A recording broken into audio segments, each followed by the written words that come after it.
Kurai meitenei gan negribētos kādu dienu iznākt no baznīcas skaistā baltā kleitā, turot pie rokas savu mūža vīrieti. Meitenes, ja kādai no jums jau sen kā pie rokas kāds turās, ticiet, šis ir visīstākais mirklis jūsu kāzu maršam. Mārtiņš un Lauma ir nospļāvušies par lielo krīzi un savas kāzas svinēs jau šovasar, un te nu nekas viņus nespēs apturēt. Tas bija vienkārši gluži skaidri acīm redzam. Es nemāku skaidrāk īstenībā pateikt, ka tā precība lieta ir iekšēji jājūt. Viņu nekādīgi nevar, man liekas, nevar apšmaut. Ja viņa ir, tad ir. Galu galā naudas jau nekad nebūs pietiekami krīzē vai ziedu laikos. Svarīgākais, kā uz to paskatīties. Neizbēgami viņi ir acu priekšā visu laiku tie finansiālajie aspekti, bet tāpēc mēs arī plānojām viņus kaut kā apiet. Kāzu organizatori pat iesaka šo laiku ņemt savā varā un izpausties daudz radošāk, un kopējo izdevumu tāme saruks nemanot. Pirmā lieta, kas varētu palīdzēt ietaupīt, ir kāzu ielūgumus taisīt pašiem. Izmantojot žurnālus, grāmatas, jo tur var smelties ļoti daudz enerģijas un iedvesmas vispār kaut kam tālākam. Mēs to visu ieliekam aploksnē, un baigi gribējāt šodien štāmpēt un ieskatīt. Tad mēs nosūtam. Savukārt ar pašām kāzu svinībām nevajadzētu aizrauties. Kāzu rīkotāji iesaka priecāties pēc iespējas šaurākā lokā.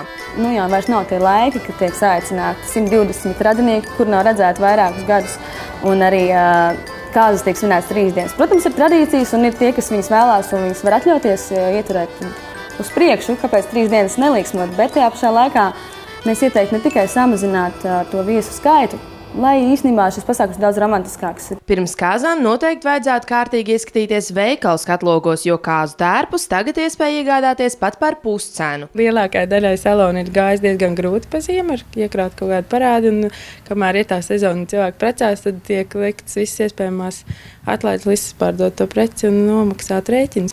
Laikam gala izvēle ir šī ar foršo aizmuguri kā kedai. Un kārotā kleita no 700 latiem sarukus līdz pat 300, un galu galā var jau vēl pakaulēties. Otrs variants ir izrakt mammas veco kleitu ar mirtas zariņiem.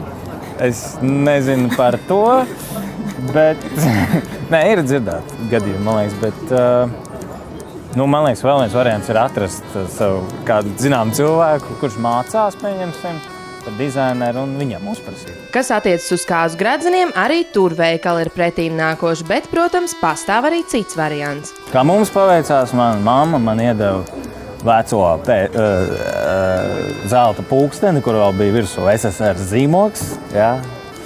Un mēs aiznesām pie juveliera, viņš viņu izķidāja un atzina par labu esam. Un zelta pulkstenis ir pārtaps 2 gredzenos. Noslēgumā noteikti nevajadzētu izvēlēties pasaulē pašu dārgāko kāzu automašīnu. Varbūt kādam vecam tēvam vai vecai mātei kaut kur garažā stāv tiešām kāds vecs Žiguls vai Volga, kur var izdekorēt ar tām pašām bunžām, ar uzrakstu tikko precējušies baloniem. Un tas noteikti būtu daudz fifīgāk un foršāk nekā iesaisties limuzīnā, par kuru tu maksā stundās 110 latus. Laumas un Mārtiņa izvēle krita uz veco labo Volgu, kas ne tikai spējīgi nobraukt tālus ceļus, bet ir arī pieņemamā cenā. Te varbūt pat nav tik ērti, nevar baigi kājas izlaist, ja, tā kā limuzīnā, bet tas ir pietiekami ekskluzīvi. Tomēr cilvēki atskatās, pievērš papildus uzmanību. Tā ir tāda vērtība. Un tas ir retro auto. Un skats kā par miljonu, bet nav miljons. Kāpēc gan laulības jostā neiestūrēt arī jums? Grēta Gurjučko, Renārs Muskars, Tautas balss.